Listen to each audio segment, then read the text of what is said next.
Hey everybody, I hope you're doing well. I've got a message about PTO here that I need to share, and I want everybody to listen to it. I really expect everybody to listen to it. Unlimited PTO is hard. That's why most companies don't do it. And we have to understand this. It has to be clear.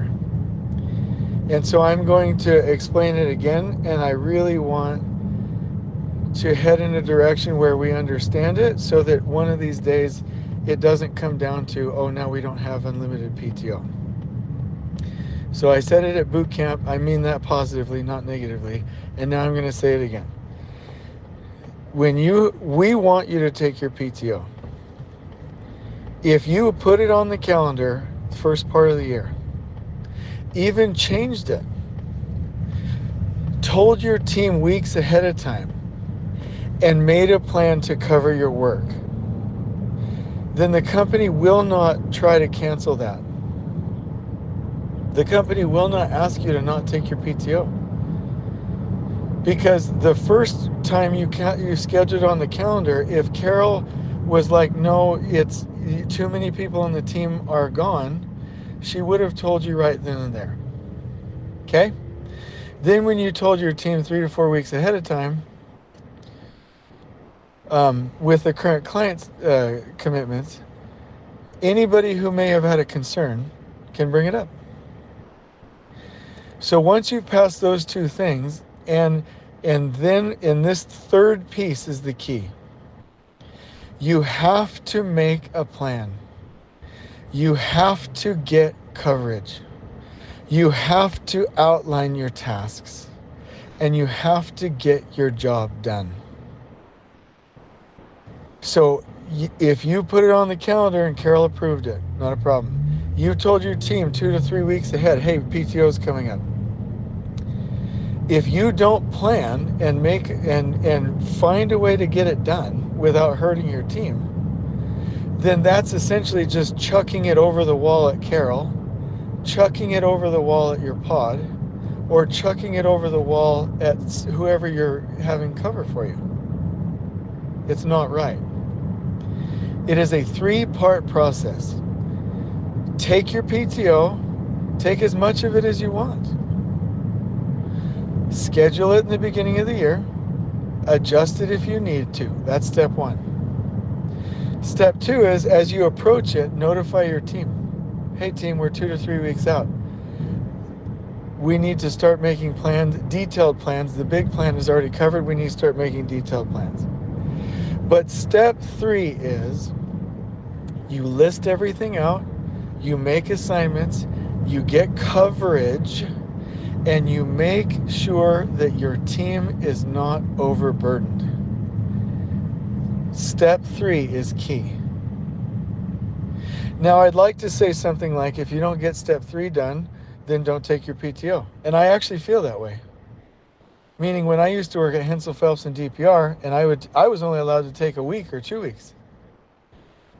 If I didn't have a plan, my project executive would be like, Jason, if you don't have a plan for coverage, then you don't go. I don't even want to say that. What I want to say is, schedule your PTO, adjust it if you need it, let your team know 2 to 3 weeks ahead, and make a plan. And if your team does not know how they're going to cover your work while you are gone on PTO, you do not have a plan. If you are trusting Carol to figure it out for you, you do not have a plan. If you are trusting your project manager or your pod leader to figure this out for you, you do not have a plan. If your pod will be overburdened, you do not have a plan. And so we have got to understand this. We've got to understand this. It's not unlimited PTO and damn everybody, they'll figure it out. It's you can have as much PTO as you can properly plan, schedule, and cover while we take care of our clients. And if you are good enough, that could be up to 12 weeks, don't care.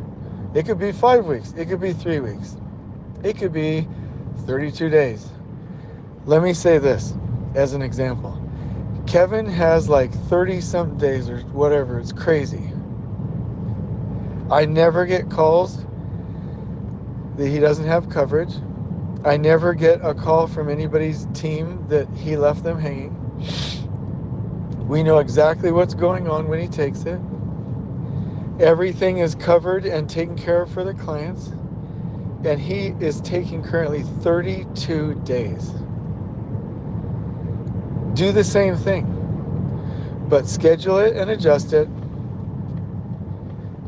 Tell your team ahead of time and make sure you have a plan where your pod is not left hanging with the bag. Now, do not go canceling your PTO. Do not panic. Do not think this is a sidewinding way to say don't take PTO. Do not misunderstand me. Take your PTO. Take a minimum of the required PTO. Put it on the calendar. Adjust the dates when you need to. Tell your team 2 to 3 weeks ahead. And make a plan that does not overburden your team. That third step should be easy enough for all of us to understand. And if you don't do it, you are not following the system, and that is the equivalent of shitting on your team. I love you all. I want this done.